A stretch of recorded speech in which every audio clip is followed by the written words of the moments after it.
Hey YouTube, Alex here, and in today's video I want to cover the topic, why are so many expats condescending? And I've been accused of this a couple times. I have to be self-aware. That's not my intention. And I have to admit, some of the things that I talk about could come across in a condescending way. And I'm not here to put people down. I'm not here to make people feel bad, but this YouTube is in some ways like a diary for me. Something that I share publicly, but is often discussing things that are top of mind that I think some of you may relate to. So that being said, let me go ahead and get into this topic and explore some different reasons as to why some people get this sense that some of us are being condescending. The number one reason is that many expats have an expanded worldview. I've found that some people that I talk to back home, they want to relate to me. They start bringing up, well, I saw this about that country, or I saw this about that country. I have boots on the ground experience, so I'm going to share with them, well, this is my perception. It's not my intention to make them feel like their experience is less legitimate, but rather to point out, I mean, there's a lot of experiences that it works in reverse. There's a lot of experiences that you could have in the US that are going to be different than what a news story online will cover, right? I mean, there's many different examples that if you look at the people who actually experienced that event, like the pandemic in America, they're going to have a different perspective than people who watched some random news organization covering one small experience and is doing so in such a way to create a certain narrative that may be different. And so this expanded worldview can, I think, make people feel like, oh, you think you're better than me because you're over there experiencing life in a way that I can't.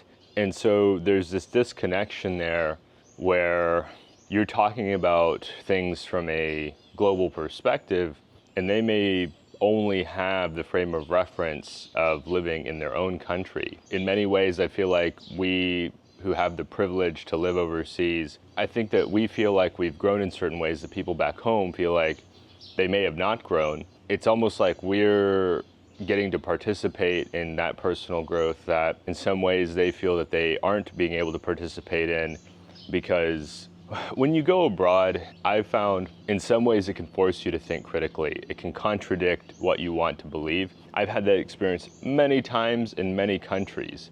I had that experience when I went to Mexico where I talked to Americans, oh no, don't go there, oh, it's so bad. And I went there, it was fantastic. Now, I do feel like if somebody was secure in their love for the United States, they'd have no problem with saying, hey, I went to Mexico, it was a lot better than what I was told.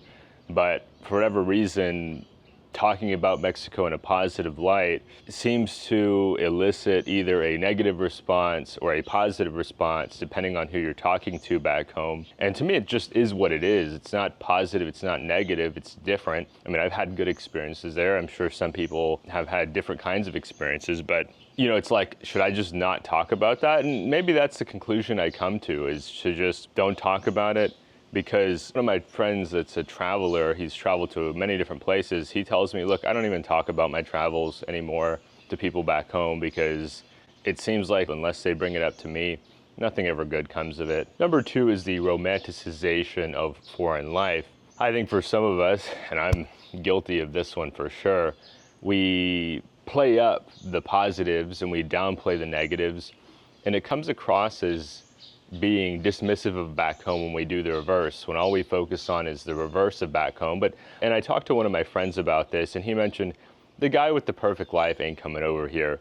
The guy that's got the happy family and the grandkids and the nice home and the cars, what appeal is there to come over here? So naturally, you have a self-selecting group of people that they've come over here. They have strong reasons for that. It's not just, I got bored. Boredom is the tip of the iceberg. For most of us, I don't think it's just, I got bored.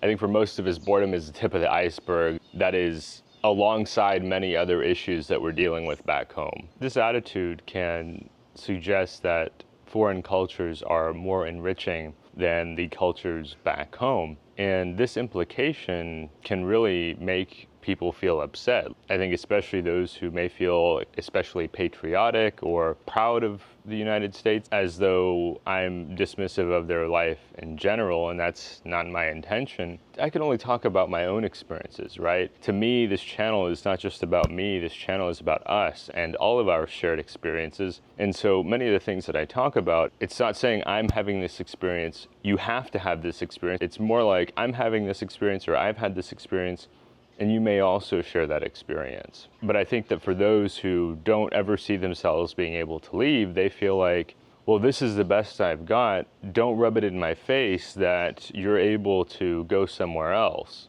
Of course, this doesn't even get into the people that say, well, what about? Yes, I know there are people struggling in every country, but I can only speak to my own struggles. I will never be a local person here. I'm not from here. If you can't tell, I'm not from here. And so I can't speak to their experience. Oh, yes, you can. I'm not going to make a documentary video where I go into neighborhoods of modest means and, oh, look at how bad it is and this and that, because you think I get hate now. I would get a ton of hate if I did that. And I don't want to put those people down. And I don't think that's particularly helpful to, oh, look at how America is so amazing compared to this. A lot of times I think people, I don't know if it's that they feel so proud of America that they don't want to acknowledge any challenges. I don't know if it's that they need to buy into some kind of delusion about how their life is awesome, so everybody's life should be awesome in America. If they watch some TV show about how life is hard in some other country, then everybody in that country's life should be hard. There's a lot more nuance to it than that. I mean, it's almost like some people want me to go around saying, oh, look at how bad it is here. Oh, I wish I was back in America. Oh, this proves that America is so much better. No. There are some things I miss from back home. Overall, there's not a lot that I miss back home. Sorry, not sorry. I'm not intending to be condescending, but everybody's life back home is so individualized, and it's not realistic to say my life is awesome, so your life is awesome too. No, that's just projection. If you want me to cover the struggles of life here, feel free to connect me with a Filipino person who can speak more to the struggles of the average local person. I only understand so much as a foreigner. I'm not opposed to covering that, but I wouldn't be speaking from personal experience. It's just not realistic for me to say, oh, I know how bad it is. No, people's struggles are unique to the individual. No two people's problems are the same. One person might have a physical disability, one person might struggle with their mental well-being, another person may have gone through some tragic circumstances, maybe a combination of the three. But I think sometimes some Americans get it in their head everybody's like me, and it causes or creates severe cognitive dissonance when they're confronted with people that have a different opinion. I think this part of the assumption that expats are condescending, or many expats are condescending, is that people expect everybody from the United States to be the same, and it's not. It's a multicultural society. By definition, there are people of different cultures, different experiences that have different ways of thinking. And that's just part of life in America, pretending all Americans are the same. Even a couple hundred years ago, there was a class structure in the United States, and that's not changed, and that's not going to ever change from what I can tell. I just don't see that as being likely. People get really upset when I talk about the class structure in America as though I am putting them down to point it out. It's something that some people would say, oh, America's a classless society. Not anymore. Okay, not anymore. You have to be willfully ignorant to not see the decline of social mobility in the United States, the income inequality, the percentage of Americans living paycheck to paycheck who can't afford a $400 emergency is substantial. So to pretend that these aren't an issue is just doing mental gymnastics to avoid confronting the reality of the situation. When people talk about how you're romanticizing life overseas, well, in many of the countries that I've spent time in or lived in, the difference between those countries and the United States is in those countries, there's a cultural norm of helping out family or supporting family. I've got so many different examples of this around the world. Like in Peru, I had dated a woman briefly, and she wanted to start a restaurant, so she opened a pop-up restaurant in her mom's restaurant. Another country I've been to, somebody had some financial difficulties, they moved back in with their parents. These kinds of things are looked down upon by many Americans. Not all, but many Americans would look down on this kind of behavior. So this idea that, oh, the struggles are the same and oh, you're overlooking it. No, I mean, I went to a community party, a fiesta, a couple days ago. A friend invited me, and the whole neighborhood showed up. Everybody's enjoying, having food together, enjoying beverages, singing karaoke, and really just having a wonderful time in a community. I compare that to back in the US, and there's just less and less of a sense of community over time. Now, I know some people get offended by this. They have a great community. That's awesome. If you have a great community in the US, that's fantastic. I know many of us do not. The next point number 3, is overcompensation for cultural adaptation. Now, one of the things that the Filipinos have taught me is to chill out, to be more calm, to be more resilient, to be willing to overlook imperfections, to make the best of things, and to have a positive attitude. And sometimes when I talk to people back home, they're so frustrated in the grind that they are not only frustrated, but if you tell them, man, just chill out or just relax or just calm down, it's almost like you're being accused of being condescending or dismissing of their frustrations. And it's like,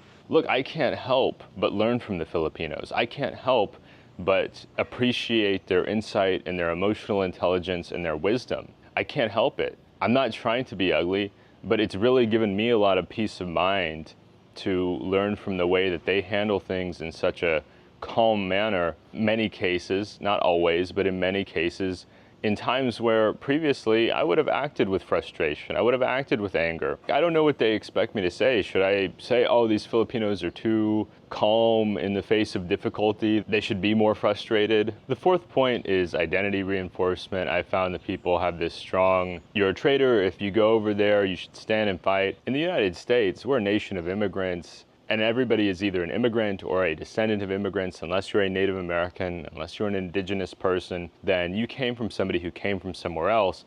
And I'm thinking, your ancestors didn't stand and fight. Now, of course, I know there are many refugees. I'm not here to put down refugees or people in that situation. For the majority of Americans, you left seeking a better life, which is the case for the majority of expats.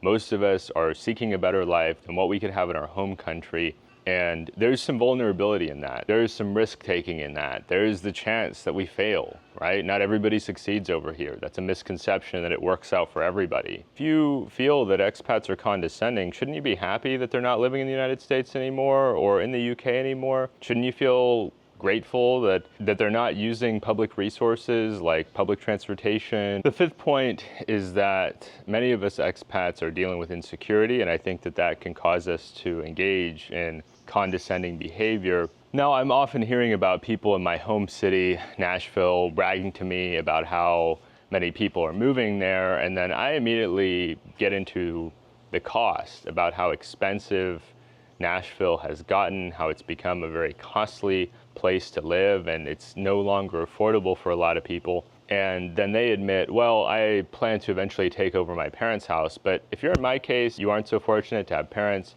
who will leave you a home, then prices on housing skyrocketing just makes it less appealing for me to go back, right? If houses were $250K and now they're $500K on average, that only reinforces my sense of insecurity of, okay, so that's awesome that you're gonna have a place to live, but I'm gonna pay higher and higher rent while not being able to save as much money or to plan for my future. So yeah, there is some level of insecurity there. The skyrocketing cost of housing only reaffirms my decision to spend time overseas because my rent here is a fraction of what it would be back home. That's not going to change. Yes, rent may go up. Rent in many other countries will never be comparable to the United States because the United States has policies designed to create artificial pressure on the housing market. There's rules and laws that prevent the construction of new housing, and you have the policy of mass immigration that brings lots and lots of demand to the supply. Many other countries may have immigration, but they build plenty of housing. They may have a high birth rate, but they build plenty of housing, or they have a declining population and may have overbuilt in the past. Japan is an example of this, where people would say, oh, Japan's housing is gonna get really expensive. No, it's not. They have too much housing. There's cheap houses all over the countryside, and in the big cities, they do not have NIMBYism. People talk about how awesome their lives are back home. I am happy for many of them, but others, I can tell they're playing this kind of game where they pretend things are better than they are, or that one day things will get better. And I'm wondering, okay, I've been out of the country for over a year now, close to a year and a half.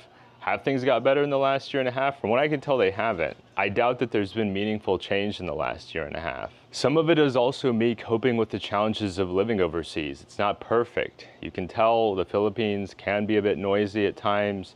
You can tell it is hot. Sometimes it rains too much for my liking.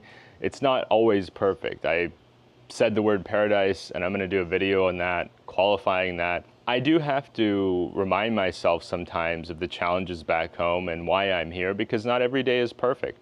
I have to remind myself of the trade-off that I make to live here and the trade-offs that come with living over here for a long time. And part of that is seeing what's going on back home. And so when I talk to people back home and I ask them about pricing or I ask them about work, these are two of the things that come up all the time in conversations with people back home, then the conversation gets kind of dark. And I would be remiss if I didn't acknowledge that, right? I mean, if I didn't validate the experiences of other expats, how would it make any sense if I told these guys coming over here, oh man, you need to just go back home. I hate that attitude. You need to just stay home. You don't need to drive up the prices around here. No, I get it. I get why so many people want to leave the United States these days. More and more people that 10 years ago I never would have imagined would want to live outside the United States are now thinking, man, I need to try my life over there. So yeah, it can come across as condescending when you can see my insecurities and you can also see my desire to validate the reasons why I'm here, but that's just who I am. That's just the way I am. I know it's not for everybody, but I'm so thankful that this message is resonating with so many of you,